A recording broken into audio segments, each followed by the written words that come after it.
I'm Grant. And today we're doing Social Network. Yes, we are. The Social Network. The Social Network. Well, drop the "the." It's drop the cleaner. "the." It's cleaner. This is a film by David Fincher. Yes. Written by Aaron Sorkin, which I think is very important in the discussion of this movie. Wildly important. If not the thing. The thing. Yes. This was my pick, and I loved this movie when I first got really into movies. And this is the first time I've watched it in probably at least 2 or 3 years, if not more. So it's been a while since I've seen this one, but I'm very excited to talk about it. I'm also excited. I think this is... You showed this to me. Do you remember when you showed this to me? No, I don't. When I showed this to you. You were at my house. It was me, you, and Matt. And you, forced us to watch it. Did you enjoy it? I did. Did you feel like... But we were 14 or 15, and it was it was not a discussion of what we were doing that night. It was like we were watching The Social Network, and that is it. Really? Yeah. That sounds like me. Well, hopefully you're better for it. I think I am. I've seen it probably 5 times now. Yeah. David Fincher's great. I have lots of... I don't want to get into everything right now, but I have thoughts on this. Okay. Well, before we get too deep into David Fincher or The Social Network, hit me with your general feelings on this movie and your rewatch. I think this movie is very, very well made. Yes. And I mean that in a very, I don't know, tangible sense. I think the pacing, absolutely incredible. I think the editing is absolutely incredible. And then I think the writing it's one of the best written movies I've ever seen. Yes. In my entire life. Yes. I also love the cinematography. I'm kind of partial to that, and the soundtrack. I mean, you could, pick apart any part of this movie. Sure. This is great, but I love how this movie looks and feels, you know?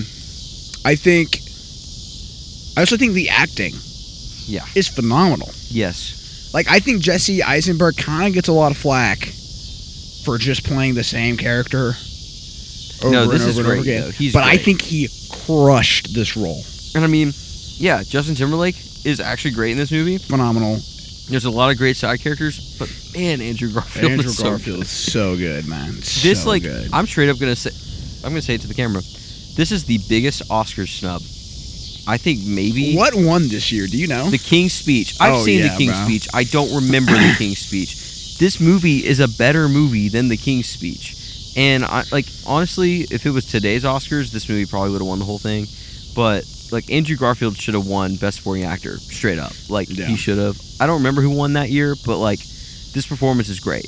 There's so many parts of this movie that are great that just I don't know why I didn't get over that hump at the Oscars that year. I just have zero clue. But anyway, my feelings are very positive towards this movie, and I'm just gonna leave it there. So I think the fire has died. Should we pause? Okay, we've tended to the fire. Do you have any spoiler-free thoughts before we just dive right into it? I don't know if you can have spoilers. I mean, all the thoughts that went through my head were very spoilery. Yeah, well then, spoiler warning, guys. If you haven't seen The Social Network, just go watch it. It's so good. You should watch it for sure. Yes. Let's dive right in. Hit me with just your thoughts and likes. Thoughts and... Wait, what'd you say? Your thoughts and your likes. Oh, I thought you said thoughts on life. I'm like... Oh, yeah, okay. that too. Philosophy podcast. No. Thoughts and likes. Yes. I think... I kind of hit all of them just now, but writing, acting, editing, all phenomenal. I think the way this movie is structured, specifically the court, it's it takes place in a courtroom. Yeah. And it's all testimonies of various people. And I think the unreliable narrator, I don't know what it is, trope, is present, and I love that. Yes. I love that. I don't think this movie is trying to paint Mark Zuckerberg out to be a bad guy. Yeah. I think it's showing you a court case. Yes. And everyone's opinion. So this is something that when I watched this movie when we were 15 or whatever, I just loved this movie because of how it was made. Dialogue's great. I was very infatuated with this movie, but I did not focus on the story. What I loved about this movie is that it's kind of the trio of Mark, Eduardo, and Sean. They all do bad stuff. Yeah. Like, they are not. It's not like Sean is the real bad guy, and I mean, you could probably say he is, and Eduardo is perfect. Like, Eduardo like just dipped on the company and then like froze the bank account. Like that was a D-bag move. Like that was not beneficial. And obviously, Mark founded the company and does a lot of great stuff for it. But then like it's just, he also cuts Eduardo out of the company, and then Sean, really does help boost the company and gets it really funded. But also, Sean does some really terrible stuff too. Pretty bad guy in general. So I don't know. I just thought it was really interesting this watch to really catch on to. Okay, it's like not everybody is perfect. Yeah. And everybody's getting mad at each other, but no one's doing the right thing. You know. I don't know. I really found that interesting this watch. So I think it's good. I think, and this is a question I have for you: is this is a David Fincher film? Yes. I think he's and this is so unfair of me to say, but I'm going to say it anyways. I think he is, out of everything that stands out, David Fincher stands out the least. I think that's a good thing. Okay, why? Because I think about Fight Club. Right, and for context, David Fincher has made Seven, Fight Club, Zodiac, Girl with the Dragon Tattoo, all kind of dark, Gone Girl, gritty. I think I've seen all of his movies except for like Alien 3. I've seen a lot of David Fincher. And I actually love David Fincher. I think he's great. I think he's phenomenal. I think him being the smallest part of this movie serves it because Fight Club has a very like in-your-face style. Right, for sure. And Seven does too. Yeah, and I mean Seven's crazy. And then, I mean, Gone Girl has its own crazy stuff going on. It feels very David Fincher. And this movie does feel David Fincher. If you know his work, you're like, okay, yeah, this is a David Fincher movie. But I think him he kind of let everything breathe, like a little bit. Like he let the actors have their room to work. He let Sorkin go crazy. Like he kind of just like foot off the gas a little bit for a lot of like at least the themes of his movies. Zodiac. I mean, Girl with Dragon Tattoo, Seven, Fight Club. They're all very dark, violence, all this stuff.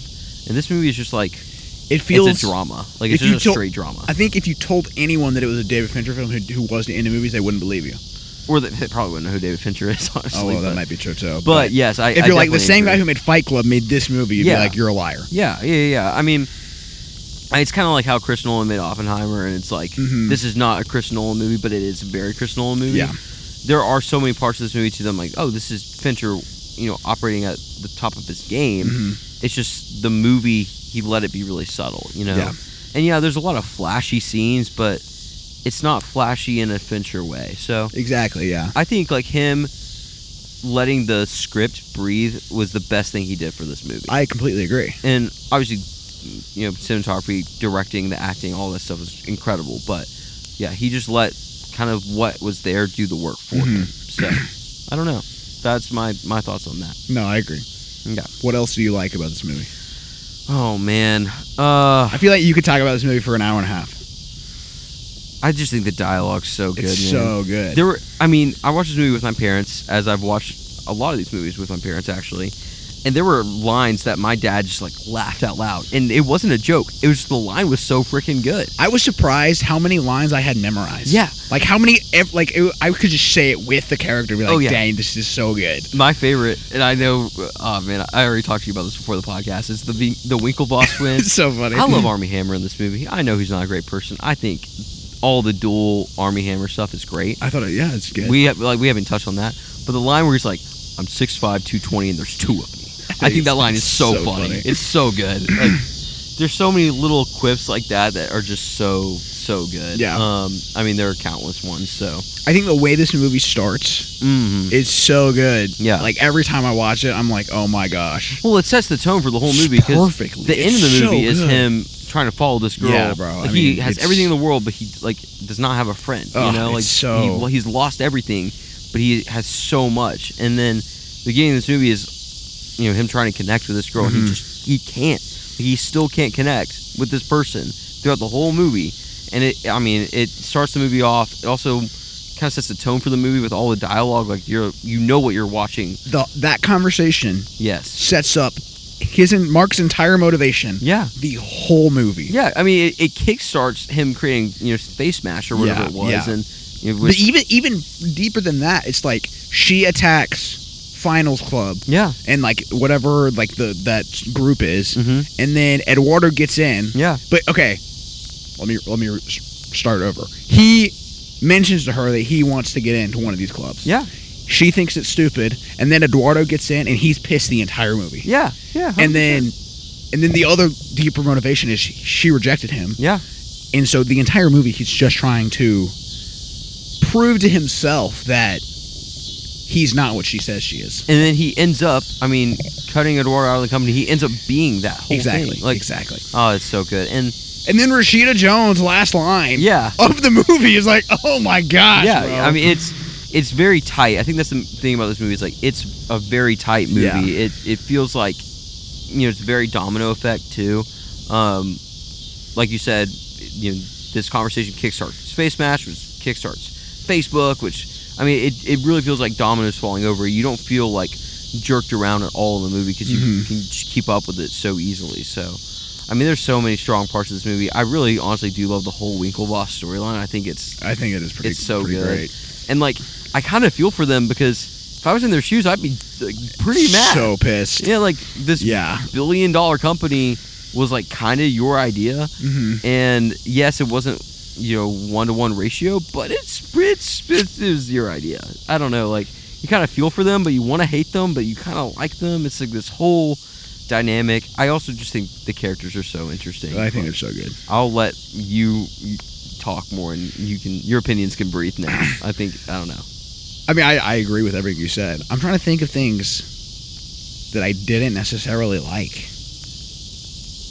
Man, I don't even know. Should we let the crickets speak? We'll let the cicadas voice their. I think their opinions are positive tonight. Probably. I think just the pacing too. And there's this rumor. Maybe it's not even a rumor. Maybe it's a fact. But I've seen this in various interviews and stuff of like there was nothing on the cutting room floor. Of like in the editing bay, they just shot for shot the script. And that's it. That's crazy. That's like insane. I don't know if that's true, but I think it very well could be just because the writing itself is so tight. Yeah. And I think David Fincher knew exactly what his job was and executed it so well. And then it was just a matter of taking the take they wanted and trimming off the ends and getting the pacing right. Yeah. Yeah, this movie kind of feels like it's going at a million miles an hour because, like, I guess it's 2 hours, but it kind of feels like a quick 2 hours. And before you know it, you are, years down the line. Right. Facebook is huge, I think maybe the one thing is, like, it is a little product of its times of, like, you look at Facebook now and you're like, okay, this probably isn't really where Facebook ended up. Like, it didn't grow past maybe this point. Like, maybe that's when Facebook was the biggest it ever was, But still, it's so good. And because you're familiar with it, like, we're both familiar with Facebook, we don't have to... There's no back research that we have to do to understand this movie, The one thing, have you heard the rumors that Aaron Sorkin wants to write a second Social Network? He wants to do like some of the stuff with, it's like all political and how the Facebook and the media influences politics and riots and all this stuff. I'm very against that. I think this movie needs to kind of be its own thing. Yeah. Any version of a Social Network to bring these people back, I don't like that personally. But I want to hear your thoughts on that. If you would be interested in seeing that. No, I think this movie is so good, and I think it's so. I don't think you can get better than this. Okay. Well, then I have a question. Okay. Why'd you give it 4.5 stars on Letterboxd and not 5? Okay. I looked at what you put today. Fine. I don't know. Okay. It might, if it was just a feeling, I understand, but I think for me, I just got completely. You just took a shot, bro. I think to be 5 stars in my head. Okay. I know you're mad too because I'm not really Spider-Man 5 and you did. Social Network of 4.5. I know you're mad. You had critiques for Spider-Man. You had 0 critiques for the Social Network. So I'm very curious why we recorded this before we recorded the Spider-Man podcast, so we're just No, other way around. We recorded Spider-Man before this one. That's what I meant. Yeah. Anyway, yeah, That's so funny, here's bro. some spoilers for next week. Okay, I think to be 5 stars in my head, you have to have something that's like, I don't know. It's just not a 5-star movie, but I do think it's. I don't know. Okay, I think it is just a feeling. Okay. That's fair. That's fair. For me, this is a 5-star movie. I know. I saw. Because I don't know. I think it's aged pretty well too. I think it's aged incredible. And the visual effects really do look incredible. Like I was watching some of the scenes, like when the Winklevoss twins are rowing, for example. Yeah, I noticed that too. I'm like, I guess. I mean, they just did what Peter Jackson did in Lord of the Rings. They had it on like a computer rig where it does the same thing over and over again. But like, you have water there, you have oars. Like, I don't know how they were doing that. Like, I think Sinners got a lot of praise for doing what Social Network did in 2010. Oh yeah, and I mean, there's not that Sinners isn't good. Like, there's various movies that have done this, but I mean, this movie did it incredibly. Like, it looks so good. So I don't, and I also think like, yeah, they could have maybe tried to cast twins or something, or but them doing these visual effects, I don't know. They make the Winklevoss twins like they're like one unit. Right. It kind of emphasizes that more. Like, you couldn't tell me which Winklevoss twin is which during the movie, but that's because Fincher wants you to feel like they're a unit. Like, it's I don't know. It's just really interesting. Yeah. Well, I guess for this 4.5-star movie, do you just want to get into how we would rate it on our scale? Are there any dislikes we can come up with at all? I don't even know. Okay. I mean, I dislike Sean. Yeah, I mean, Sean's kind of like a terrible person. He's meant to be like that. I mean, all these characters are unlikable at points in the movie. We have a dog in the background, it's too. True, we do. Sorry about that. That's if you can hear the dog. I don't know. But that's not a knock on the movie. It's to some degree of praise of I don't know. I really, it's hard for me to think of something. I didn't write down any dislikes for this movie. And I kind of thought I would, because usually when I go back to movies I maybe liked a lot when I was in high school, I'm like, okay, here's some flaws. Yeah. This movie is so tight that it's hard for me to know. I don't know. I do have a question before we get into our rating. Okay. I think if you look at biopics in general, I mean, I'm trying to think of other biopics that came out before this, and I don't really know, but I think there's a handful. I feel like this kind of started. I mean, are we talking just music biopics, or are we talking? I think in general. I mean, the next movie Aaron Sorkin wrote was a Steve Jobs movie, which I've seen and I don't remember that one. I think. I mean, like The Founder came out 2 years after this with Michael Keaton about McDonald's. Yeah, I've seen that one. It was just Ray came out a few years before about Ray Charles. That was Jamie Foxx. He won an Oscar for that. I mean, there's a handful. Like, I mean, there's some. I guess biopics have been around, but yeah, they've been around for a while. I mean, like, Val Kilmer played. The Doors is one. Like, there's various movies that are like this. La Bamba was in the 80s, but for really, like, what we would say the modern biopics are of, like, we just had Complete Unknown recently. Bohemian Rhapsody was huge. Like, I don't think anything has come close to touching this. 7 years ago? Oh my gosh, yeah, that was 7 years ago. We're old, bro. Oh my gosh, dude. Anyway, yeah, I'd say that this, but this is like not even, it doesn't feel like those movies. Like, those movies kind of feel like they're just trying to champion that person. Exactly, and, like, yeah. This movie is not that. Like, it's actually based off a book, kind of, that I read. But they were being made at the same time. Yeah. Ooh, I don't know. I would say that this movie actually has very little influence on modern biopics. I agree. And I also think that, I mean, I watched this with my mom a couple months ago before I rewatched it, and at the end she was like, I feel like I shout out my mom in every single episode. Shout out Mrs. to the McKinney. moms. And Miss Crenshaw. Yeah, it's true. Goats. But at the end she was like, well, I hate Mark Zuckerberg. Like, he's a terrible person. And I'm like, yes. Like, I think that's a valid response. I see how you got there, yeah. But also, this is not. I don't look at this movie as a biopic. I look at it as it's a drama, a fictional dramatization of the start of Facebook. It feels like Spotlight. I don't know. Have you seen that one? We'll review that one at some point. It's really good. Like it's more about the events than it is the person. Because like I think it humanized Zuckerberg pretty well. I think it humanized Eduardo pretty well. Like there's people that it humanizes throughout the movie, and it's not just about Mark. And that's why I say it's not. I wouldn't even classify this as a biopic. Yeah, like, I don't think I would either. But that's a great question, honestly. I haven't thought about it that way. So, should we just dive into it? Yeah, let's do it. Okay. Guys, here's my Blu-ray. Grant's answering the question already. This is The Social Network on Blu-ray. They don't have a better version than this one, but that's okay. Criterion never does it. No need to flex. They're not flexing. This was $3 at McKay's. $3 at McKay's? Yeah, that's why I bought it. Dang. Yeah, anyway. I spent more money on the movie than you did. Yeah, you did. I bought $5 on Apple TV. Yeah, well, and who knows if you'll own that forever. I think you should own this on the best version you can. What do you think? I think you probably should too. Yeah.